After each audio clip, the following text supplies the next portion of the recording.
Hello बच्चों, आज हम डायरेक्टर ऑफ एजुकेशन की तरफ से भेजी जाने वाली वर्कशीट नंबर 5 जिसका सब्जेक्ट साइंस और क्लास है 7 3 अगस्त 2021 की वर्कशीट है। How nutrition are represented in the soil, यानी कि आज हम साइंस के टॉपिक के बारे में पढ़ेंगे। इसमें बोला गया कि सॉइल में किस तरह के न्यूट्रिशन रिप्रेजेंटेड होते हैं।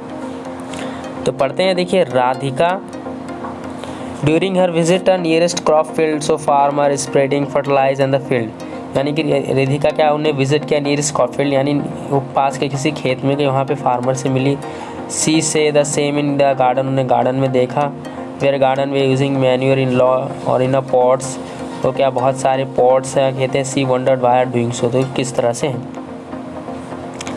आगे देखिए बोलेगा फर्टिलाइज़र। फर्टिलाइज़र क्या होता है? फर्टिलाइजर होता है केमिकल सब्सटेंस विच प्रोवाइडेड, उसके अंदर क्या nutrition plants nitrogen phosphorus and potassium होता है।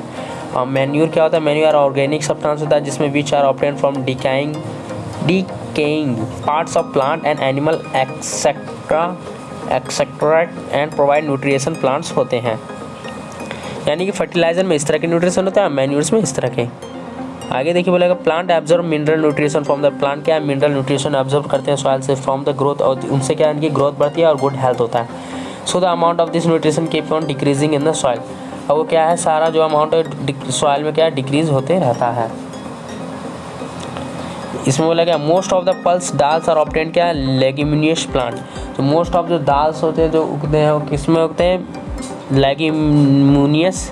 लेग्यूमिनियस प्लांट्स में होते हैं।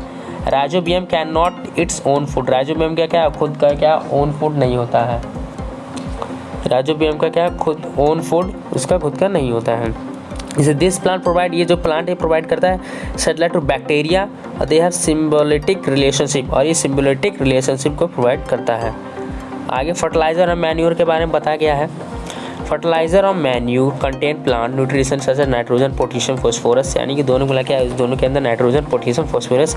This nutrition need to be added from time to time, और ये क्या ये न्यूट्रिशन क्या टाइम टू टाइम क्या ऐड होते रहते हैं मिट्टियों में। अमॉन्ग ऑल न्यूट्रिशन, जो ऑल न्यूट्रिशन है require nitrogen in large amount, और जो बहुत सारे न्यूट्रिशन क्या नाइट्रोजन इन लार्ज अमाउंट में होता है through nitrogen in any plenty of air. Nitrogen क्या है एनी प्लेंटी ऑफ एयर में, बट लेकिन plant can not take it direct, पर क्या प्लांट क्या है डायरेक्टली नाइट्रोजन को नहीं ले सकता। They need nitrogen in a soluble form, क्योंकि नाइट्रोजन क्या है सॉल्यूबल फॉर्म में, यानी कि मिली हुई रहती है। द बैक्टीरिया काल, यानी कि जो बैक्टीरियम टाइप है उसे क्या बोलते हैं? राइजोबियम बोलते हैं। विच लीव इन द रूट, ये क्या रूट में रहते हैं, ग्राम में रहते हैं, पीज में रहते हैं, मूंग में रहते हैं, बीन्स में रहते हैं, एंड अदर क्या लेजियम्स में रहते हैं। Other legume can take atmospheric nitrogen, और ये क्या एटमॉस्फेरिक नाइट्रोजन यानी कि हवा में मिलते रहते हैं, and convert into soluble form, और इस सॉल्यूबल फॉर्म में क्या कन्वर्ट हो जाते हैं। तो इस तरह से न्यूट्रिशन के बारे में बताया गया है। चलिए बच्चों, क्वेश्चन स्टार्ट करने से पहले चैनल पर नए हैं तो चैनल को जल्दी से सब्सक्राइब कर लीजिए आप, ताकि इसी तरह की वर्कशीट जो अपडेट आप तक सबसे पहले पहुँचेगी। अभी तक चैनल को सब्सक्राइब नहीं है तो बच्चों जल्दी से प्लीज़ हाथ जोड़ के मैं कहता हूँ आप सब्सक्राइब जरूर करिएगा, मुझे कॉन्फिडेंस मिलता है इसी तरह की वीडियो बनाने का। तो चलिए पहला क्वेश्चन देखते हैं। पहले क्वेश्चन में बोला गया write one difference between fertiliser and manure, यानी कि कोई एक डिफरेंस बताना है फर्टिलाइजर और मैन्यूर में। तो यहाँ पे आप ये दोनों डिफरेंस लिख सकते हैं अपने कॉपी में, ठीक है बच्चों। ये आपका पहला आंसर है, ये पूरा ये ठीक है, ये पूरा आपका ये पहला आंसर है, ये आपका पहला आंसर हो गया है। दूसरा the 3 main nutrition for plants and, 3 main nutrition बताने प्लांट्स के, तो आप यहाँ पे लिख सकते हैं न्यूट्रिशन प्लांट के। यहाँ पे देखिए नाइट्रोजन फॉस्फोरस एंड पोटेशियम, यानी कि ये तीनों आपको लिख लेना है, और ये आपका हो गया दूसरे का आंसर, ठीक है बच्चों।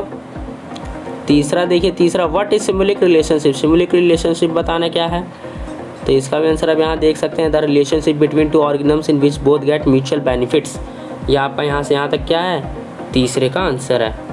चौथा देखते हैं, चौथा why do plant need fertiliser and manure, यानी कि प्लांट और मैन्यूर को क्यों ज़रूरत है प्लांट को ग्रो होने में। तो यहाँ पे आप देख सकते हैं plant manure contain plant nutrition such as nitrogen potassium phosphorus etcetera, this nutrition need to be added from time to time, क्या इनरिच द सॉइल। तो यहाँ से यहाँ तक आपका क्या होगा, ये चौथे का आंसर हो गया, ठीक है बच्चों। इस तरह से आपकी वर्कशीट पूरी कंप्लीट होती है। आशा करता हूँ आपको अच्छे से ये वर्कशीट समझ आई होगी। अच्छे समझ आए तो मुझे कमेंट करके ज़रूर बताएं। अगर चैनल पे नया है तो चैनल को प्लीज़ सब्सक्राइब करें, लाइक करें, शेयर करें, मुझे बहुत खुशी मिलती है आपके सब्सक्राइब करने से। मिलते हैं अगली वीडियो में नई वर्कशीट के साथ।